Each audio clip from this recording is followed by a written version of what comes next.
அதாவது எப்பவுமே பேக்கெட்டில் அடித்த உணவுகளை வந்து சாப்பிட்றதுனால பதப்படுத்தப்பட்ட உணவுகள் இந்த மாதிரியான உணவுகளை வந்து தொடர்ந்து உட்கொண்டதுனாலையும் இந்த மாதிரி பல்வேறு காரணங்களால் அவங்களோட கிட்னி வந்து பாதிப்படையுது. நீங்கள் எவ்வளோ உழைக்கிறீங்க, எந்த விதமான உணவுகளை வந்து எடுத்துக்கிறீங்க, எவ்வளோ தண்ணீர் குடிக்கிறீங்கன்றது எல்லாமே வந்து நீங்கள் கவனமாக இருந்தீங்க அப்படின்னா இந்த யூரியா, கிரேட்டின், யூரிக் ஆசிட் போன்ற பிரச்சனைகள் வந்து உங்களை வராமல் நீங்கள் காத்துக்கலாம். இலையோட கஷாயத்தை வந்து எடுத்துக்கிட்டு இன்னொரு 100-150 ml தண்ணீர் கலந்து தினமும் காலையில் வெறும் வயிற்றில் வந்து நீங்கள் குடிச்சிட்டு வந்தீங்க அப்படின்னா யூரிக் ஆசிட் வந்து கண்டிப்பாக வந்து கட்டுக்குள்ளே வரும்.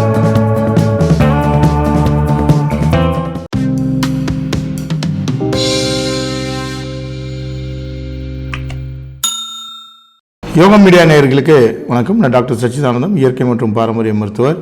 இன்றைக்கி நம்ம kidney disease, chronic kidney disease பற்றி பார்க்கலாம். குறிப்பாக அதில் வந்து கிரியாட்டின் வந்து அதிகமாகும் போது என்ன விதமான பிரச்சனைகள் வந்து ஏற்படுது, அந்த கிரியாட்டின் வந்து ஏன் அதிகமாகுது, அதை எப்படி மேனேஜ் பண்ணலாம், அதை ரிவர்ஸ் பண்ண முடியுமா அப்படின்றத தெரிஞ்சுக்கலாம் வாங்க.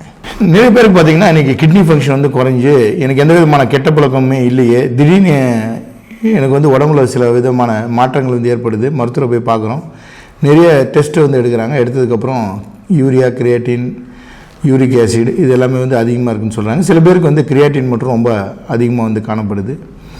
யூரினோட டெஸ்ட்டில் வந்து பார்த்திங்கன்னா ப்ரோட்டீன் வந்து அதிகமாக போகுது. அதாவது ஆல்புமின் வந்து 2+2+ அப்படின்னு சொல்லிட்டு ரிப்போர்ட்டில் வந்து பார்க்குறோம். கிட்னி வந்து செயலிழந்துக்கிட்டே இருக்குது அப்படின்னு சொல்லிட்டு மருத்துவர்கள் சொல்கிறாங்க.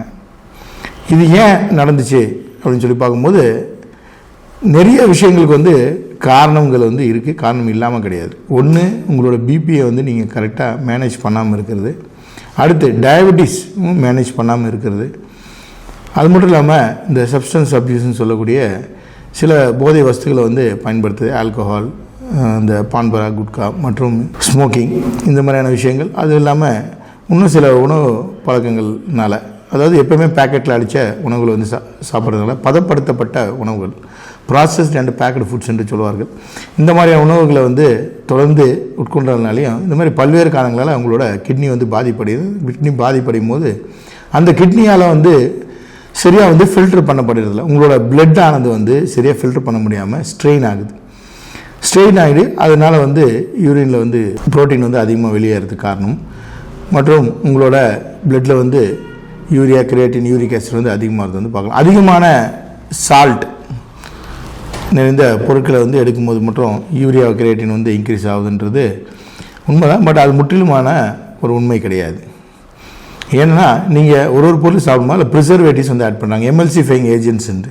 அதோட சுவை ஊட்டுறதுக்கும் அதை வந்து இன்னும் கொஞ்சம் அழகாக கலர்ஃபுல்லாக மாற்றுறதுக்கான கலரிங் ஏஜென்ட்ஸ், இந்த மாதிரியான நிறைய கெமிக்கல்ஸ் வந்து பயன்படுத்தக்கூடிய உணவுகள். அதே மாதிரி மருத்துவரோட ஆலோசனை இல்லாமல் செல்ஃப் மெடிக்கேஷன் சொல்லுவாங்க. அதாவது ஒரு தலைவலி வருதுன்னா ஒரு மாத்திரை வந்து மெடிக்கல் ஷாப்பில் போய் நீங்களாக கேட்டு வாங்குறது, சில மருந்து பேர்களை வந்து தெரிஞ்சு வச்சுக்குது, அடிக்கடி வந்து ஆன்டிபயோட்டிக்ஸ் வந்து பயன்படுத்துறது.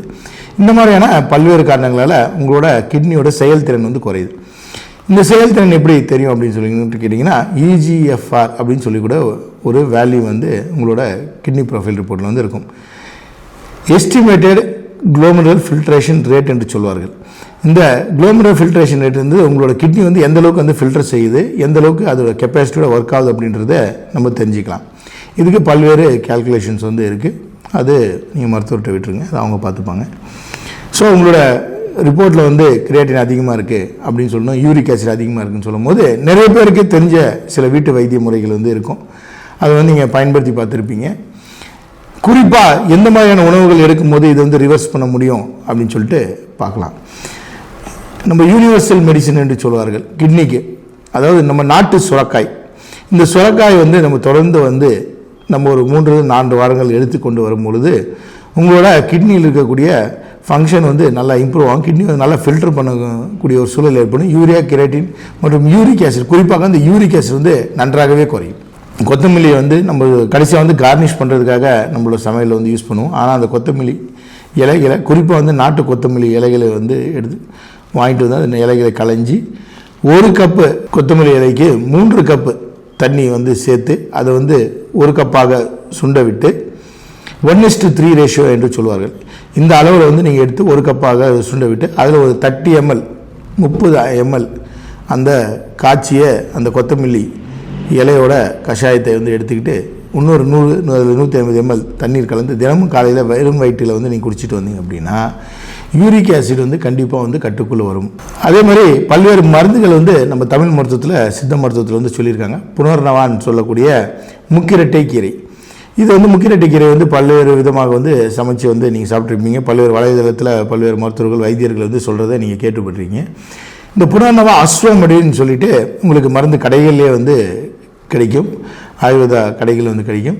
இதே வந்து நீங்கள் எடுத்துக்கும் போது உங்களோட லிவரையும் சுத்தம் செய்யும், உங்களோட கிட்னியோட ஃபங்க்ஷனையும் வந்து இம்ப்ரூவ் பண்ணி கொடுக்கும், உங்களோட கிட்னியை வந்து ஃப்ளஷ் அவுட் வந்து நன்றாக வந்து செய்யும், டீடாக்ஸ் செய்யும், உங்களோட கிட்னியோட ஃபங்க்ஷன் வந்து நன்றாக இம்ப்ரூவ்மெண்ட்டு கிடைக்கும்.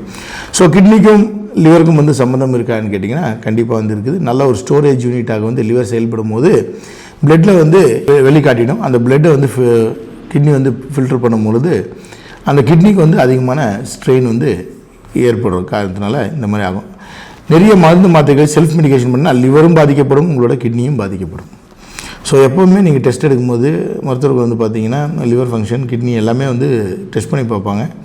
அது மாதிரி நீங்கள் வந்து மாஸ்டர் ஹெல்த் செக்கப் வருடம் ஒரு முறை 30 வயதுக்கு மேலே இருந்தீங்கன்னா செய்து கொள்வது மிகவும் சிறப்பு.